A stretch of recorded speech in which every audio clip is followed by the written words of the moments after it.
Assalamualaikum warahmatullahi wabarakatuh.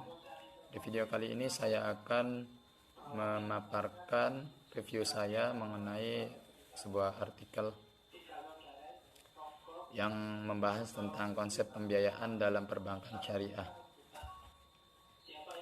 Perbankan telah kita ketahui bahwa perbankan itu merupakan salah satu faktor utama yang mendorong pertumbuhan ekonomi suatu negara, karena fungsi utama dari perbankan tersebut itu adalah menghimpun dana dari masyarakat, dari rakyat, kemudian menyalurkannya kembali kepada masyarakat atau kepada rakyat dengan cara meminjamkannya atau mengkreditkannya atau melakukan pembiayaan terhadap suatu investasi atau konsumsi. Perbankan terbagi menjadi dua. Yang pertama yaitu perbankan konvensional dan perbankan syariah. Perbankan konvensional telah kita ketahui contohnya seperti BRI, BNI, dan lain sebagainya. Banyak di Indonesia. Kemudian perbankan syariah, perbedaan dari perbankan syariah ini berbeda dengan konvensional karena perbankan syariah tidak mengandung unsur riba yang dilarang oleh Islam dalam praktek sehari-harinya. Nah, perbankan syariah ini melakukan investasi dan pembiayaan. Kemudian apa sih itu pembiayaan? Nah, sebelum mengenal pembiayaan, karena pembiayaan itu selalu berkaitan dengan bisnis, maka alangkah baiknya kita mengetahui apa itu bisnis. Nah, bisnis adalah suatu upaya atau kegiatan untuk meningkatkan aktivitas produksi, baik itu di bidang jasa, perdagangan, ataupun industri, supaya dapat mencapai optimalnya hasil dengan keuntungan tersebut. Nah, pembiayaannya itu adalah pemberian dana dari satu pihak ke pihak lain guna menjalankan suatu investasi yang diinginkan oleh pihak lain. Nah, dalam kaitannya dalam pembiayaan pada perbankan Islam, istilah yang tadi investasi itu adalah diberi nama aktiva produktif. Aktiva produktif ini adalah penanaman dana bank Islam baik dalam rupiah maupun valuta asing, baik itu dolar, yen, ataupun yang lainnya. Kemudian setiap lembaga keuangan ini, baik itu perbankan ataupun yang lainnya yang berbasis kepada syariah, harus memiliki filsafah atau falsafah mencari keridhaan Allah Subhanahu wa taala dan kebaikan dunia dan akhirat. Oleh karena itu, karena dikhawatirkan menyimpang dari filsafah dasarnya, berikut adalah falsafah yang harus diterapkan oleh bank syariah ataupun lembaga keuangan syariah yang lainnya dalam menjalankan operasionalnya. Pertama adalah menjauhkan diri dari riba dengan cara apa saja?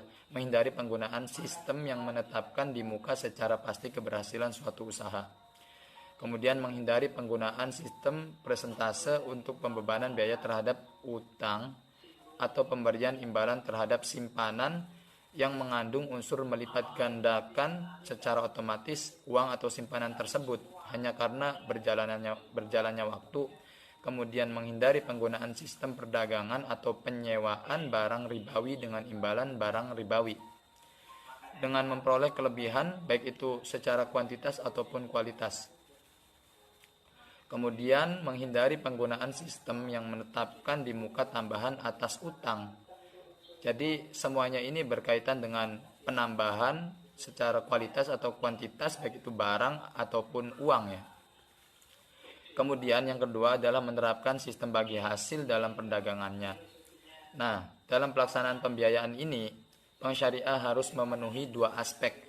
Yang pertama yaitu aspek syar'i, yang kedua adalah aspek ekonomi. Yang mana aspek syar'i tersebut sebagaimana dibahas dari awal, syariah itu menghindari praktek-praktek ribawi sebagaimana yang ada di konvensional. Contohnya yaitu dalam pelaksanaan pembiayaan, bank syariah harus memenuhi dua aspek penting. Yang pertama yaitu aspek syar'i, yang kedua adalah aspek ekonomi pasti. Aspek syar'i itu aspek yang berdasarkan kepada syariat ajaran agama Islam yang melarang adanya riba. Kemudian aspek ekonomi, yang mana telah kita ketahui bahwa aspek ekonomi itu adalah mengambil keuntungan tanpa harus merugikan salah satu pihak.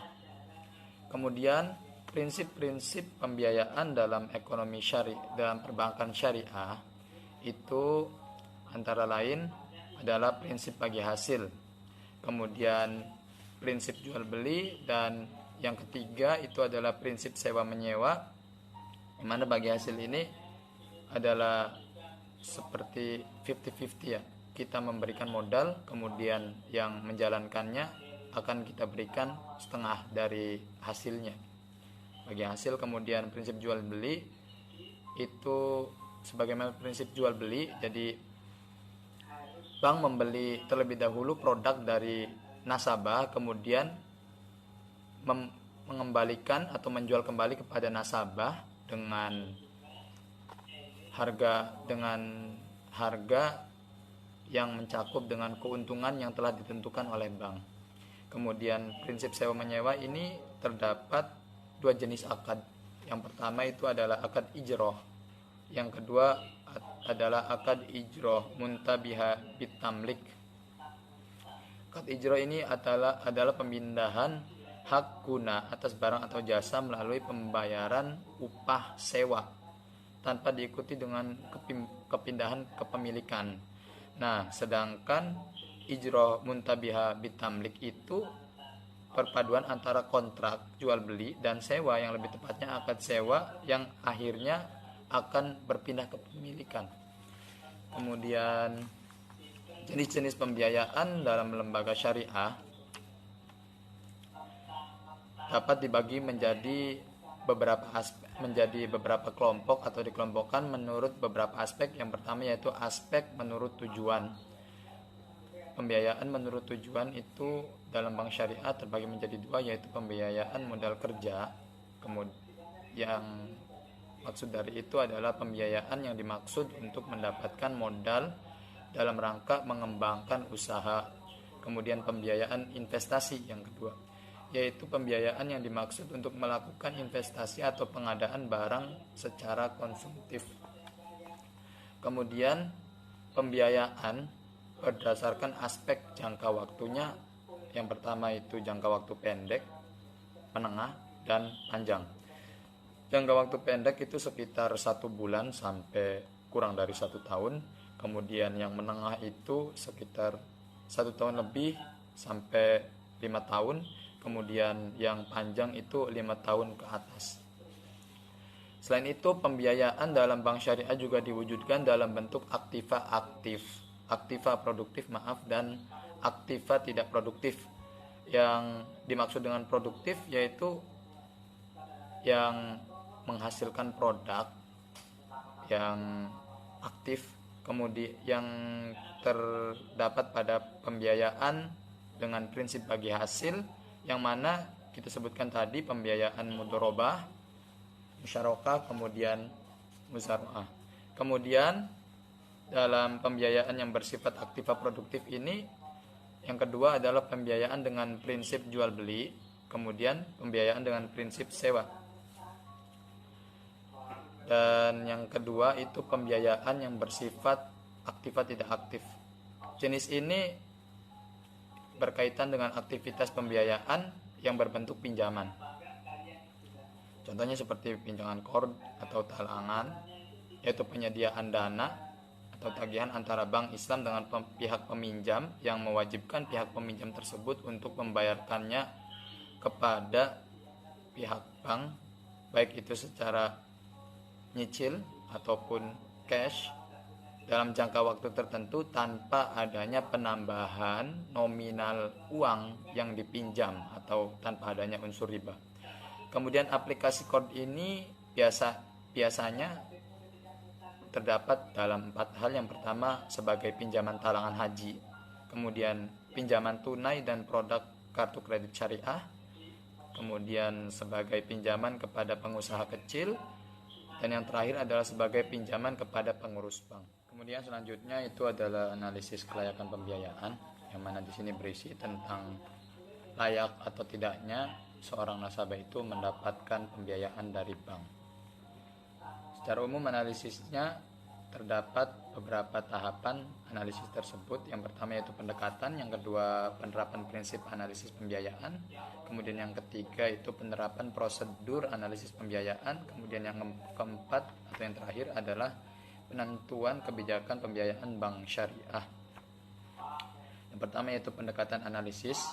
Terdapat beberapa pendekatan, antara lain yaitu pendekatan jaminan, yang kedua pendekatan karakter, kemudian pendekatan kemampuan pelunasan, dan pendekatan dengan studi kelayakan, kemudian yang terakhir adalah pendekatan fungsi-fungsi bank. Kemudian penerapan prinsip analisis pembiayaan biasanya sering dipakai yaitu berdasarkan pada rumus 5C. Yang pertama yaitu karakter, yang kedua itu capacity, yang ketiga itu capital, kemudian yang keempat collateral, kemudian yang kelima itu condition. Nah, ada tambahan 1C lagi kalau diperlukan, itu yaitu constraint. Nanti bisa kita bahas lebih dalam. Kemudian yang ketiga itu adalah penerapan prosedur analisis pembiayaan, yang mana aspek-aspek tersebut harus dipahami oleh pengelola bank syariah. Yang pertama yaitu berkas dan pencatatannya, yang kedua data pokok dan analisis pendahuluan, yang ketiga penelitian data, yang keempat penelitian atas realisasi usaha yang akan dilakukan, kemudian yang kelima itu adalah penelitian rencana usaha, yang keenam adalah penelitian dan penilaian barang jaminan, yang ketujuh itu adalah laporan keuangan dan penelitiannya. Kemudian yang keempat itu adalah penentuan kebijakan pembiayaan bank syariah, yang terdiri atas kebijakan umum untuk pembiayaan bank syariah, yang contohnya dalam pengambilan keputusan pembiayaan. Realisasinya dalam suatu pembiayaan secara inheren itu mengandung resiko yang sangat-sangat berkaitan, yakni pembiayaan yang bermasalah sehingga kondisinya menjadi terpuruk dan menjadi macet. Kemudian selanjutnya adalah pengawasan dan penanganan pembiayaan yang bermasalah. Nah, pengawasannya ini terdapat dua faktor yaitu internal dan eksternal. Yang pertama faktor internal adalah biasanya dari dalamnya sendiri ya. Utamanya itu faktor internal paling dominan adalah faktor manajerial karena kurang cocoknya kemanajerialan atau manajemennya kurang bagus, kurang cakap. Contohnya seperti kelemahan dalam kebijakan pembelian dan penjualan. Kemudian pengawasan biayanya lemah dan biaya dan pengeluarannya lemah. Kemudian faktor eksternal yaitu adalah faktor-faktor yang sifatnya dari luar. Yang pertama seperti bencana alam, peperangan, perubahan kondisi perekonomian dalam perdagangan, pasarnya berubah, perubahan teknologi dan lain sebagainya. Kemudian langkah pengamanan yang dilakukan oleh bank syariah untuk mengendalikan terjadinya pembiayaan yang bermasalah ini adalah sebelum realisasi pembayaran, kemudian dilakukan sebagai kayak ngecek ulang nasabahnya bener enggak, itunya gimana gitu. Kemudian setelah realisasi pembiayaan, nah pencairannya barulah di akhir episode permohonan dari yang seluruh nasabah tersebut. Kemudian untuk mengantisipasi pembayaran peminjaman yang tertunda karena ketidakmampuan peminjaman untuk membayarnya, maka bank syariah harus mampu menganalisis penyebabnya. Beberapa langkah yang akan dilakukan biasanya. Yang pertama itu analisis sebab kemacetan. Kemudian menggali potensi peminjaman, kemudian melakukan perbaikan akad, kemudian memberikan pinjaman ulang. mungkin dalam bentuk pembiayaan qard al-hasan, mudharabah ataupun murabahah. Kemudian penundaan pembayaran, kemudian memperkecil angsuran dengan memperpanjang waktu atau akad dan margin baru atau reschedule atau mengatur ulang jadwal. Kemudian yang terakhir adalah memperkecil margin keuntungan atau bagi hasil. Nah, analisis sebab kemacetan ini ada aspek internal dan eksternalnya. Yang pertama yaitu aspek internalnya, antara lain yang pertama adalah peminjam kurang cakap dalam usaha tersebut. Jadi agak ya semangat awalnya doang. Kemudian yang kedua, manajemen tidak baik atau kurang rapi. Yang ketiga, laporan keuangan tidak lengkap. Yang keempat, penggunaan dana yang tidak sesuai dengan perencanaan. Kemudian yang kelima adalah perencanaan yang kurang matang. Dan yang terakhir adalah dana yang diberikan tidak cukup untuk menjalankan usaha tersebut. Aspek internalnya mencakup atau meliputi peminjam yang kurang cakap dalam usaha tersebut. Kemudian manajemen tidak baik dan kurang rapi. Kemudian laporan keuangan tidak lengkap. Kemudian penggunaan dana yang tidak sesuai dengan perencanaan. Jadi ngembung itunya lebih dari anggarannya. Kemudian perencanaan yang kurang matang, dan yang terakhir adalah dana yang diberikan tidak cukup untuk menjalankan usaha tersebut. Kemudian aspek eksternalnya antara lain yaitu aspek pasar yang kurang mendukung. Kemudian kemampuan daya beli masyarakatnya kurang. Kemudian kebijakan pemerintah yang dapat semerta-merta akan berdampak pada penjualan. Kemudian pengaruh lain dari usaha. Yang terakhir adalah kenakalan peminjam, karena peminjamnya itu ya emang nakal, nggak niat bayar gitu. Cukup sekian paparan review dari saya. Terima kasih. Wassalamualaikum warahmatullahi wabarakatuh.